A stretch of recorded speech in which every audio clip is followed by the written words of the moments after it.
This administration acts like violating civil liberties is the way to enhance our security. That was the president in 2007 bashing the Bush administration for allegedly violating civil liberties.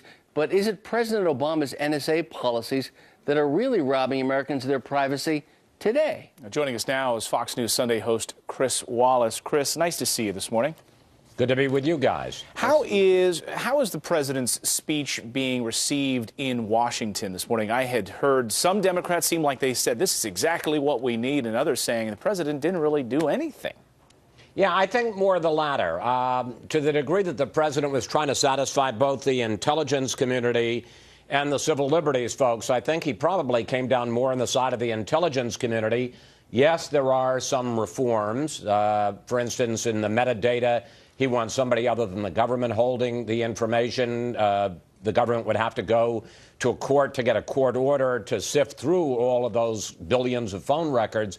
But the metadata collection continues. The national security letters continue. The ability for our government agencies to try to penetrate the software and hardware of private Internet companies. All of that remains. I mean, the basic structure of George W. Bush's surveillance program remains. So I think that while he gave some rhetorical nods to the civil liberties folks, generally speaking, he came down pretty hard on the side of national security, which is not surprising for a president. So what about the American people and who are concerned about their privacy? Are they going to see through this speech and think that it's some sort of deceptive rhetoric, or are they going to feel better about all of it? Well, I don't know that I call it deceptive. If you're upset about the fact that the president or the government is able to continue to collect all this information, you'll continue to be upset about it.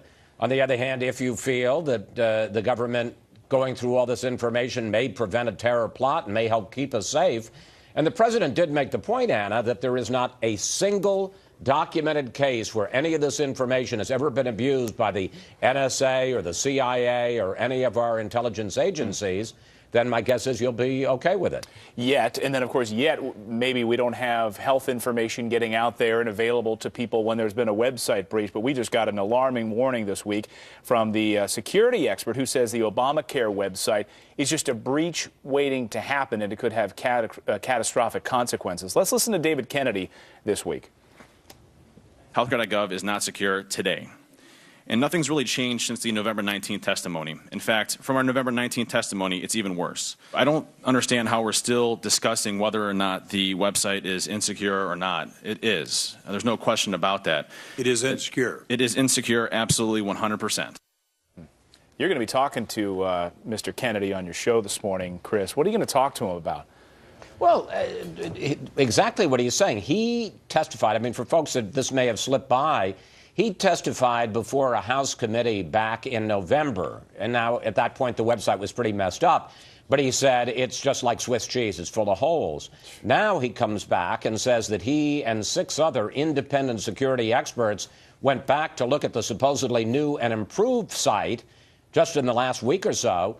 And he says it's worse than ever. In fact, he says, and we'll talk about this at the top of the hour, he says that he could go onto the healthcare.gov website and he could access the records of 70,000 Americans, your name, your address, your social security number, your date of birth, everything that he would need to hack your identity, to steal your identity in 4 minutes. So we'll see. And in fact, there's quite a lot of pushback from the government, and we'll ask them about what they say to counter this. But if what he says is true, it's very alarming. Meanwhile, you're also going to be talking to General Michael Hayden and Senator Patrick Leahy. A bit of an interesting debate around national security. Both fire on either side of this, right, Chris? Well, that's right. And General Michael Hayden was the former head of the NSA. Then he was head of the CIA. I mean, this is the kind of guy who was charged with using intelligence to try to keep us safe. Patrick Leahy, the chairman of the Senate Judiciary Committee, even before the president spoke, had introduced legislation that would dial back on government surveillance even more. It'll be interesting to see who is happier with what the president said on Friday. In our final 10 seconds, Chris, you know about all things national and things of great importance. Tonight on Fox, 49ers versus Seahawks. Who wins? Seahawks. Thank you. Okay. Don't even ask him about the That was Broncos easy. game. 18 minutes Broncos. after the hour. Broncos. That's Clayton's pick, Broncos. too. Thanks, Chris. Good to see you, you. Chris. Well, he doesn't have any horse in this race anymore now that the Redskins, Yeah, gone. poor Chris. 18 minutes after the hour, and coming up on Fox and Friends Weekend, her little girl was bullied so bad she committed suicide. Now that mother pushing to make bullying a crime, but does it go too far? We report, you decide. And you know him as Rob Stark. Actor Richard Madden might have fallen victim to the famous Red Wedding in the hit show Game of Thrones. Now he's caught up in a gold rush. He joins us with the brand new show that rolls out on Monday.